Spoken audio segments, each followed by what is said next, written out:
Catherine Sun, lawyer, marathon runner and Guinness World Record holder. The mother of five has practiced intellectual property law in the US and China for 25 years and is the author of numerous publications on IP law in China. But success in the courtroom was not enough for Catherine Sun.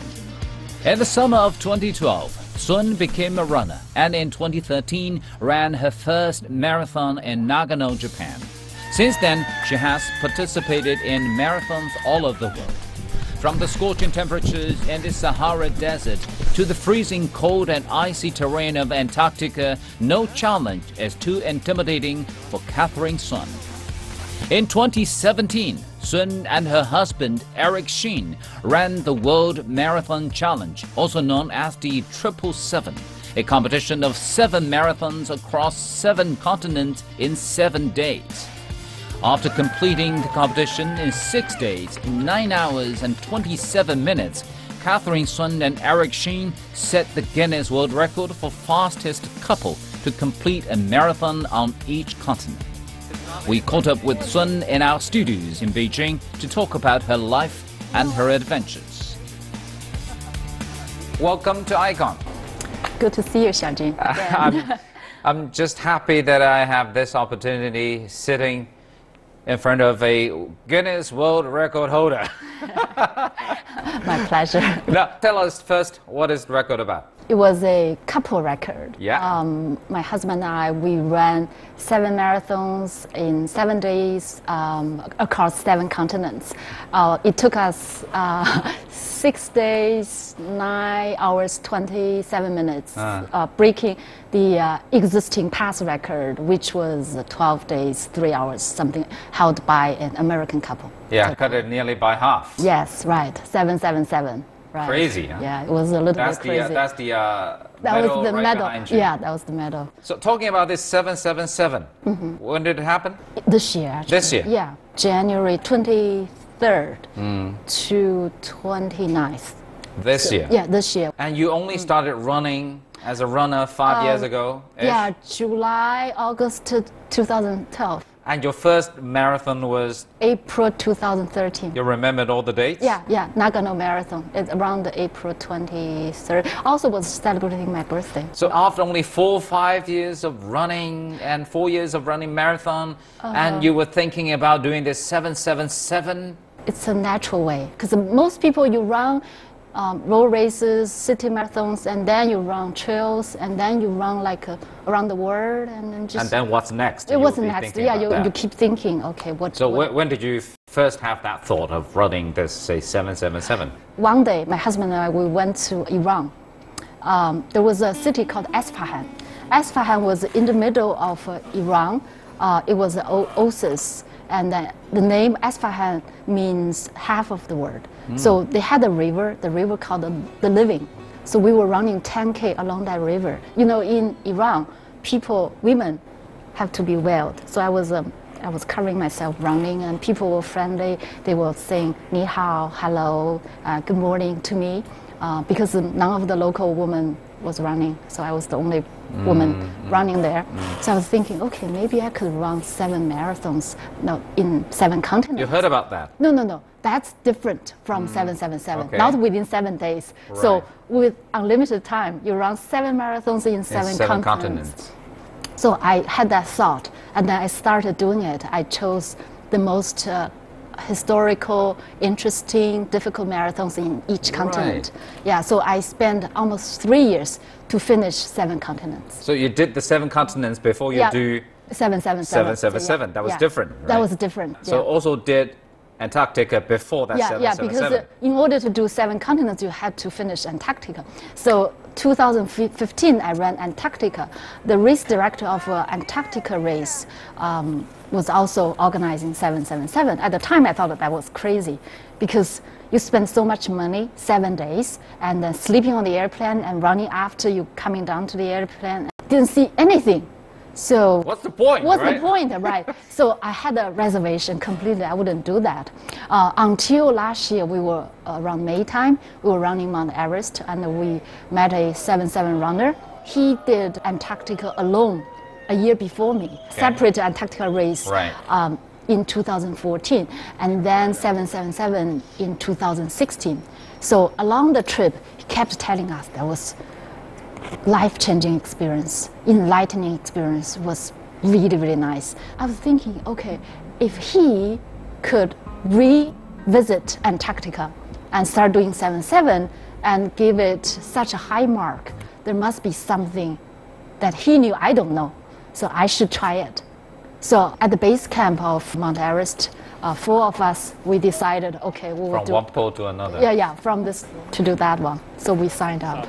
And then after I came down and I realized, okay, there was an American couple who held a Guinness record. 7 marathons in 7 continents in 12 days, 3 hours. I said, okay, that's beatable. If I finish 777. That's a Guinness World Record by a couple. By a couple, right. So I applied to challenge the record. Right. That's also, once again, very motivating. Yeah, from beginning I was a little bit suspicious if that could be done. To beat the world record. To beat the world record, but it doesn't hurt to try. So I applied, and within over 2 months, Guinness replied. They said, okay, your application has been accepted, and they just need to provide all this paperwork after the challenge. Yeah. For me at the time, the main focus was to train for 777. So I did train very hard. What's the special training required for that? So I had no special training because nobody had done that. So I did a marathon on each weekend, starting from October 1st. So it's like marathon, Saturday or Sunday, and then the following weekend, another marathon. So I ran a lot of the races. I ran Yadan 50, Dunhuang Marathon, and I ran a 70K race in Hong Kong, and then Athens, Nanchang. Different locations, different weather conditions.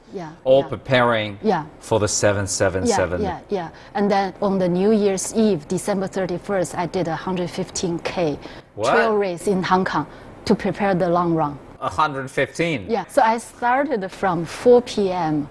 on New Year's Eve. That's one race or different legs? One race. 115 kilometers? Yeah. I didn't finish until 2 a.m. in the morning of January 2nd. Yeah. That was good training because anything that was so worse could happening to me happened. So I said, I suffered injury, I suffered sleep deprivation, and I was so exhausted. And after that race, I said, okay, I'm ready. So tell us the 7 locations. We have Antarctica. Antarctica, South America, in Chile, Punta Arenas. Okay. Miami North in the US. Yeah, and then Madrid in Europe. In Spain, in Europe. Yeah, and Marrakech. In Africa. In Africa, Dubai in Asia. And Sydney in Sydney. That's the final Australia. stop. Yeah, Oceania. So out of the 7 legs, which part was the most difficult? For me, it was Antarctica. Okay, that's location. Right, that was location, bad weather, and poor planning. Yeah. My friend told me, for this extreme weather, don't plan it, just finish as soon as possible. That was the lesson learned. Yeah, that's the plan. That's the plan. Because I planned my pace, and then the weather changed. So I had to suffer. I live in Hong Kong, so I'm actually used to heat. The hot temperatures. Hot temperature. But for cold temperature, I'm not used to it. I'm freezing to death. And Antarctica was a challenge for me because running on glaciers? Yeah, running on the ice. And then that day, because I had an injury on the long run in Hong Kong, for 22 days I didn't run. So I had to adjust my body to get into running mode. So I had a 6-hour plan to finish Antarctica. When we started, it was sunny. Temperature was good Temperature too? was... that was summer. Yeah, minus 14 was really warm already. Okay. So I was using my pace and everything was fine. And then, because a lot of people, they ran really fast. And then so the last lap, it was a 10.5 kilometer lap. So the last lap, the weather had a sudden change. It was windy. In 2015, it was snowing, but it didn't have such a big wind. So the wind was almost blowing me away. It came from nowhere. Came from nowhere. And the temperature dropped to the last lap was around minus 30, minus 35. I almost had hypothermia because the first 3 laps was too hot and I had 2 layers. And the last lap, I thought that was it was cold. Yeah. So add the middle layer, and then all the buff and the gloves. It was like really long gloves. Still, it was really cold. And also, the last portion, 3K, you were like against the wind. You couldn't bear it. You walk like one step and back off by half. It was so strong. It was really, really hard. Were you running with your husband? He finished earlier. He finished. He dropped you? Yeah, he ran by himself. But it was good. The last 4K, he asked the staff just use a snowmobile to carry him to the course. So he was walking with me for the last. Your company. Yeah. So he was actually videotaping me. It was like I was miserable. I said, "Stop doing it! I'm losing energy. I couldn't talk." It was yeah. But never thought about quitting because that's no, like that was first just first stop. No, I didn't think about quitting. I said, never thought about that. No, never. Actually, during the 777, I never thought about it. What's the time in total? For Antarctica leg was 7 hours, 24 minutes. 24 minutes. Yeah, that was a long time. So it's 7 days. Yeah, 7 days. You have to plan it very well. You have to, plan all these flights, and you have to travel location to the next, and you have to organize all the running. Yeah, this logistic was planned by the organizer. Okay. And we just need to plan, what to wear and what to eat. How do you, plan your sleeping hours? We had to go through immigration and board the airplane, and then once you board, they serve you a meal and eat and sleep. And try to sleep when you were flying. And you're running with runners from the whole world, different countries? 32 runners from around 20 different countries. In the end, Sydney was the final leg. Yeah, Sydney the weather was just like Hong Kong. It was hot and humid around the home weather, the right? Beach. And then, for 777, most torturing thing was the repeatable course.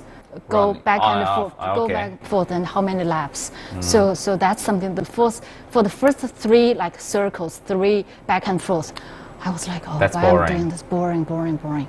And then for the 4th, starting from the 4th, I said, okay, I take it. I'll do it. Well, you're not wearing some MP3s and listening to some stuff? I never listened to music when I was running.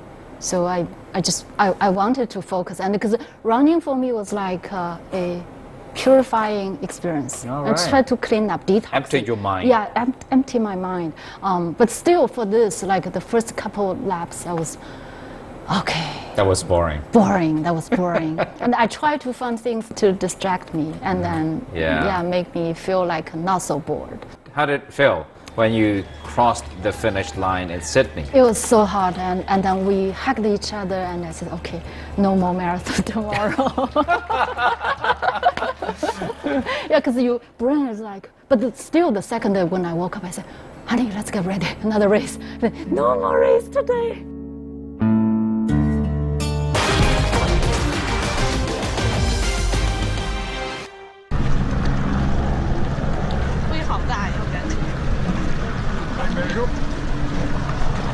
This is some new adventure.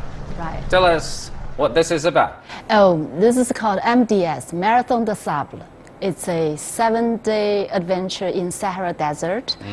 Within 7 days, you carry your own food, your own supply, self-sufficient, to across the Sahara Desert, traveling, running anywhere from 240 to 250 kilometers. Happy birthday! Happy birthday! Good lucky! Okay, enjoy the race. The first day of this race was my birthday, so I was thinking. You spent your birthday running I was in the thinking, desert. Yeah, to celebrate my birthday. Last year we were running Kyoto, and the year before we were running Pyongyang. And you just came back from this? I just came back. 7 days? Yeah, 7 days. 240, 50? Yeah, around 240. Each year it has different routes? Yeah, different lengths. How difficult was this one? Yeah, this one was rated the most difficult foot race on earth, but I wouldn't say that. I still think 777 World Marathon Challenge was harder than this one.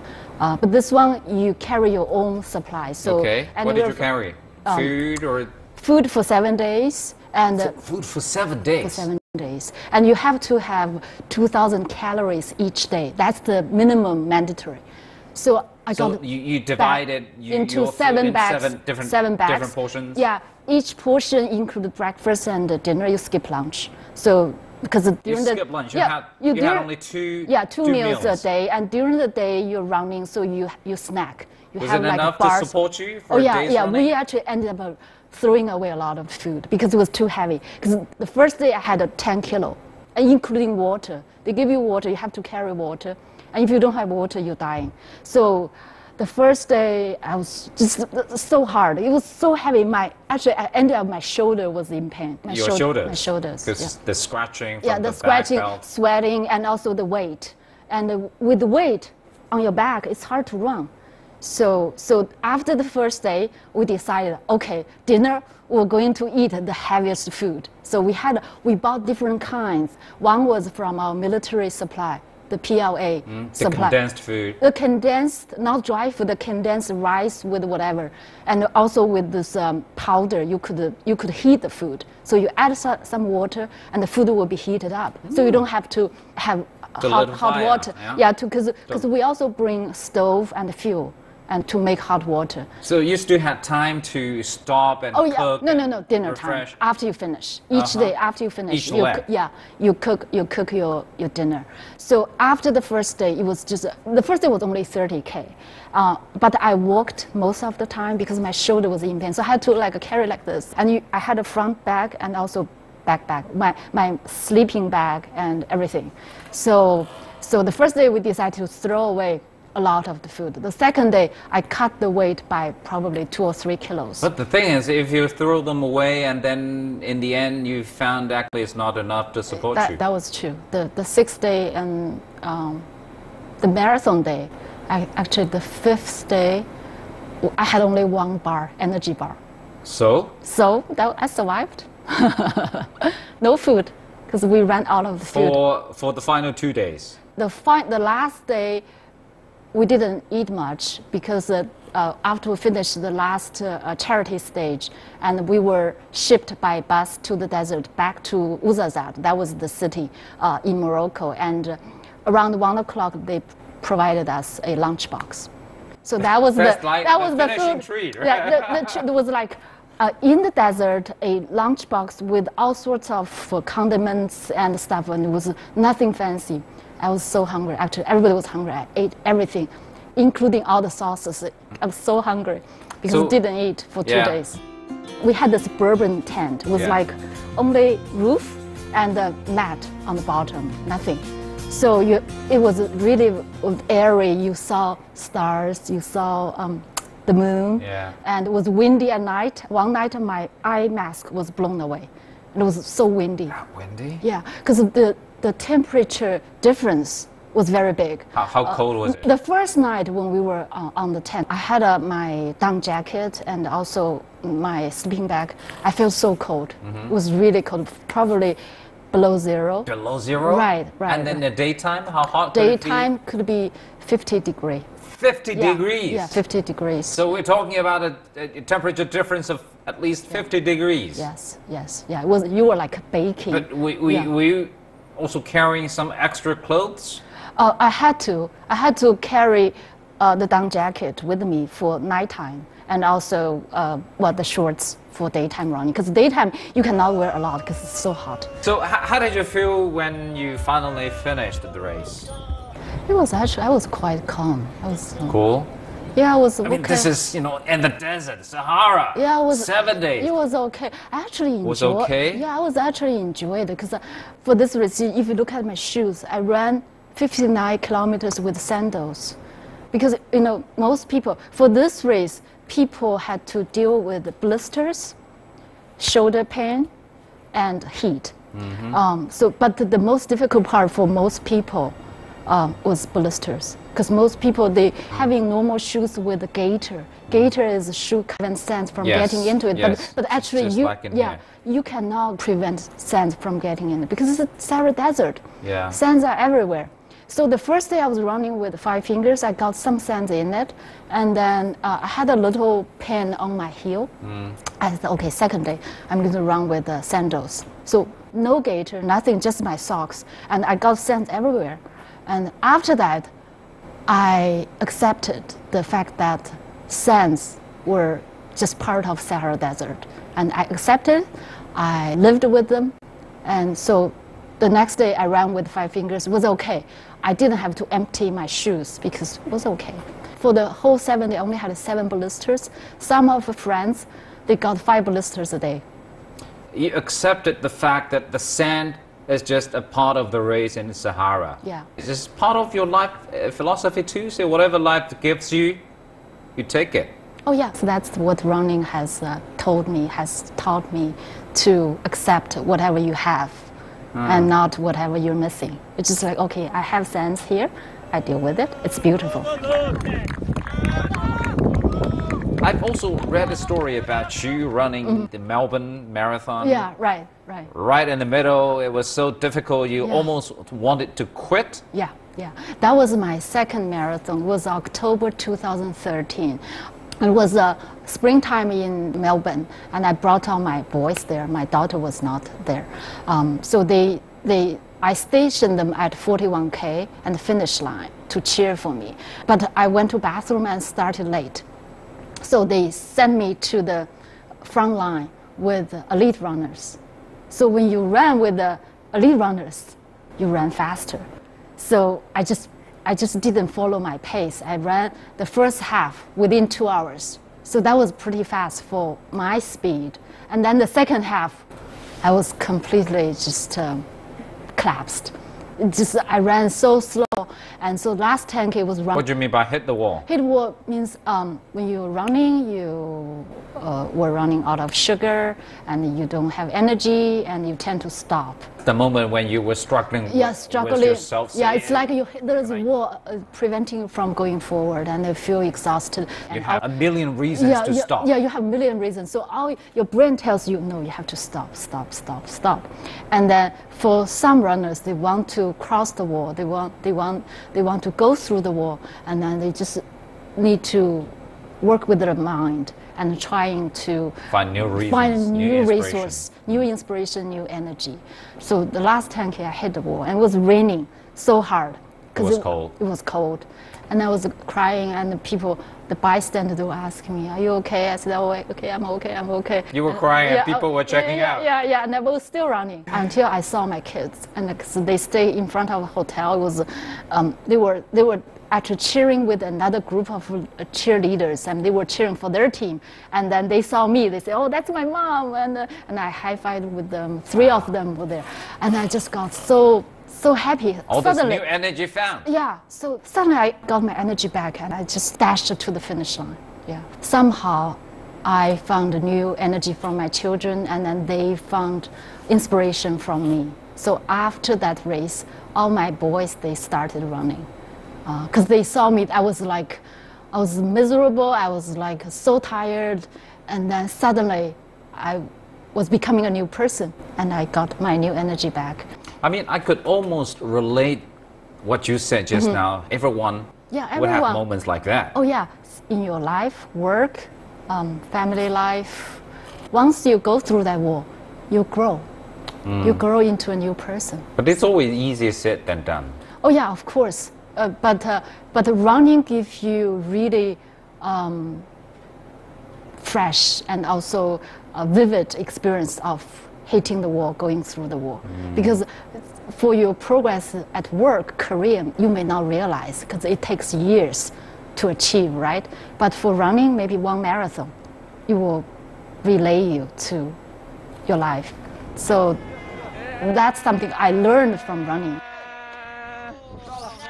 What does running mean to your family, to you and your family? It's part of family tradition, part of Did you start family first life. or your husband started My first? husband started first, and he started running, and then I lifted it to a new level. So you're now more an avid runner Right. him? Right. Oh, well, he's also avid, but, Okay. But I dragged the direction where to run, and because he's busy. You so took him to the Mount Everest Right, and also right. I the signed up Antarctica. 777 and also MDS. Yeah. And also we encourage all the children running with us. So all my boys, they did a half marathon already. For the older boys, when they were 14, they would finish their first marathon. eldest did 3 full marathons already. Already? Yeah, already. Your youngest is only 5 now. 5, and she did recently PKU legal marathon. She was 3K, running? yeah. She was running too, 5 years old? Yeah. 3K, yeah. So as a running mother, do you expect that every new member of the family would be also the ones running marathons? Oh, yeah. So that's a must. Yes, that's a must. That's and a pretext. For our future daughter-in-law or son-in-law, must be a full marathon certificate. For my eldest child, who is in college right now, so for his 18th birthday, I ran Petra Desert Marathon with him. The desert marathon? Yeah, it was 42K. So he hit the wall around 25. And he just couldn't move, and I tried to encourage him and run with him and trying to make him go through. And then in the end, he finished. He was really, really happy. And then so I told him, Michael, in future, if you encounter any difficulty in your life, think about 25K today. That's life lesson. Yeah, then you to make it. So once you go through that, you know the suffering and also the rebirth you go through. And I think for any children, that's a very good learning experience to deal with the difficulties, lows, depressions, in life, sufferings in life. But what about for you? I mean, you've done Mount Everest, you've done Sahara Desert, you've done the 7 continents in 7 days and 7 marathons. What's next? Need to keep climbing.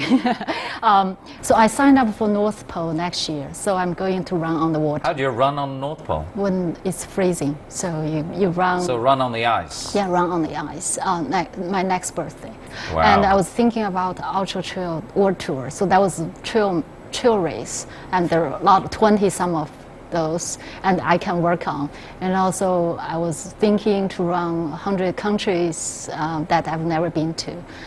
So there are a lot of places. Still, a lot of new races. Yeah, to see the world. So for me, it's like I see the world because I am a writer. I like to experience the cultural history through my feet.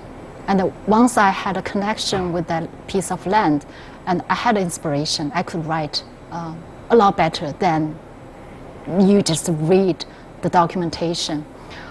So for me, that was another way of traveling to the world, to see the world, and also to materialize with my own words. Yeah. So, so you're not just an inspiration to your kids, you're an inspiration to a lot of people who are now I was thinking, right, program. So I initiated a 100 marathon project 2 years ago, and we're trying to select 100 most culturally distinctive places in China to host races and to inspire, encourage 1 million people to run. Wow. I hope that could happen and I could make it. And I can only say I would hope that I probably would be one of that 1 million runners you select in the end for that 100 races. Xiaojun, you have such a potential. Now you can do 10K. You just need to sign up a full marathon and train for it, and you will be hooked with it. Yeah, I have to work on that. Yeah. All right. Thank you once again for your inspiring stories, and thank you for your time. Thank you for having me. Okay. Thank you.